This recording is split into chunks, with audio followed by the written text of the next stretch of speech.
పోకుండా అహంకారం తగ్గించుకొని ఇవాళ కండకావరంతో మాట్లాడే విధానాన్ని తగ్గించుకొని ఆ పిల్లలకు క్షమాపణ చెప్పి 2 లక్షల ఉద్యోగాలు ఇస్తానన్న మాట నిలబెట్టుకునే దిశగా వెంటనే నోటిఫికేషన్లు ఇవ్వాలని వెంటనే ఆ ప్రక్రియ ప్రారంభించాలని వారు డిమాండ్ చేస్తున్న విధంగా గ్రూప్ 2 గ్రూప్ 3లో పోస్టుల సంఖ్య పెంచాలని అదే విధంగా డిఎస్సి విషయంలో కూడా మీరే ఏదైతే మాట చెప్పారో ఆ మాటను నిలుపుకోవాలని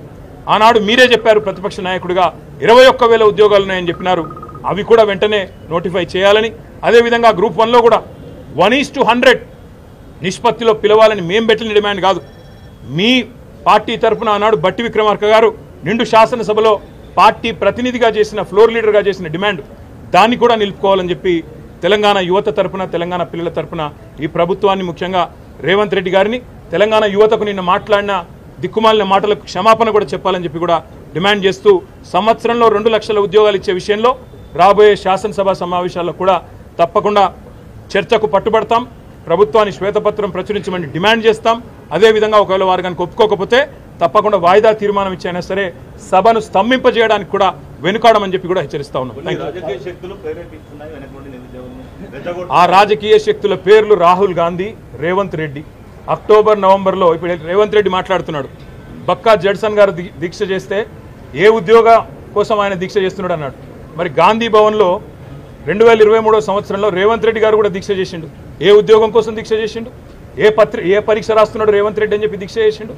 ఏ పరీక్ష రాస్తున్నాడని చెప్పి మరి ఈరోజు రాహుల్ గాంధీ అశోక్ నగర్కి వచ్చిండు ఇవాళ అశోక్ నగర్లో ఉండే సన్నాసులని మాట్లాడుతున్నాడు మరి మీ రాహుల్ గాంధీ గారు అశోక్ నగర్కి వచ్చినారు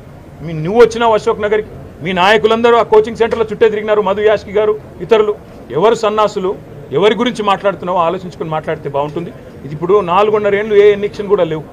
ఈ 4.5 ఏళ్ళు ఎలక్షన్లు లేనప్పుడు మాకేమి రాజకీయ ప్రేరితమైన ఉద్యమాలు కానీ వాళ్ళని రెచ్చగొట్టాల్సిన అవసరం కానీ లేదు మీరిచ్చిన మాట మీరు నిలుపుకుంటలేరు కాబట్టే ఇవాళ పిల్లలు రోడ్డు ఎక్కుతున్నారు అర్ధరాత్రి నిన్న 4 దాకా పిల్లలు అశోక్ నగర్లో దిల్సుఖ్ నగర్లో ఆందోళన చేసిన మాట వాస్తవం కాదా ఉస్మానియాలో వాళ్ళని వాళ్ళ గొడ్లను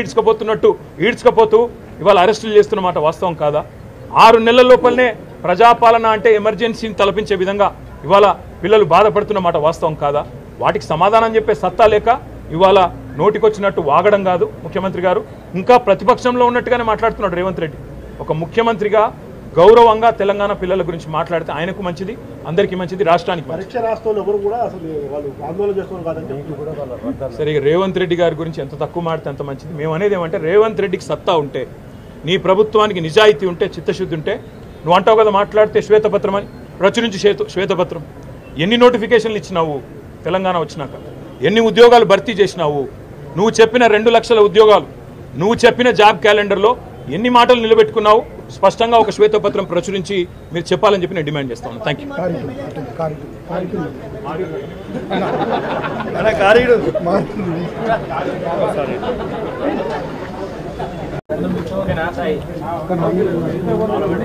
రెడీయా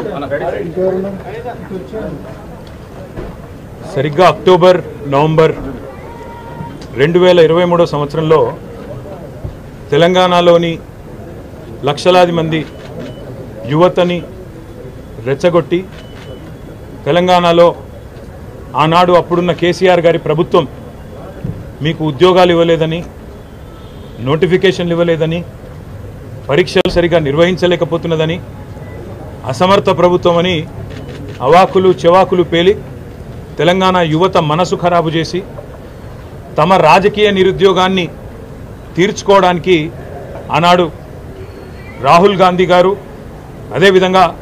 రేవంత్ రెడ్డి గారు ఈ ఇద్దరు రాజకీయ నిరుద్యోగులు కూడా